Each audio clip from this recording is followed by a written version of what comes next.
वरी बर्फ़ वांगुरु ठरियो आहे डिसंबर, वरी बर्फ़ वांगुरु ठरियो आहे डिसंबर, खणी तुंहिंजूं यादूं वरियो आहे डिसंबर, खणी तुंहिंजूं यादूं वरियो आहे डिसंबर।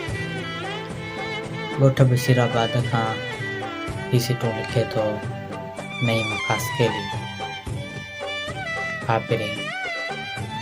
आपिरी मूंखे यादि आहे तुंहिंजे मगन चपनि जी मस्ती, जॾहिं मस्तान चपनि में विछड़जी चुका हुआ ऐं तूं उन राति जी आख़िरी घड़ी में मुंहिंजे चपनि ते चुमियुनि जा थोरा भरे मुंहिंजे अखियुनि खां दीद जी ईद हमेशह हमेशह फसे वई में तूं अलाए किथे हूंदे बि।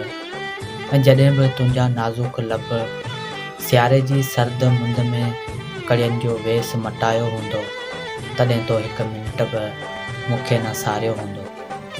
मगर जॾहिं बि सर्द राति मुंहिंजे मोड़ सिरेर खे थरकाइण शुरू कयो आहे, तॾहिं तुंहिंजा गरम चप ऐं वॾियूं चपनि जूं चुमियूं मुंहिंजे दिलि ऐं दिमाग़ में लचकारा ॾेई लथा आहिनि।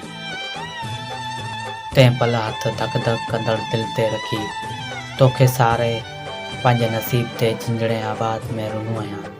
हा, तोखे सारे पंहिंजे नसीब ते झिंझणे आवाज़ में रुनो आहियां।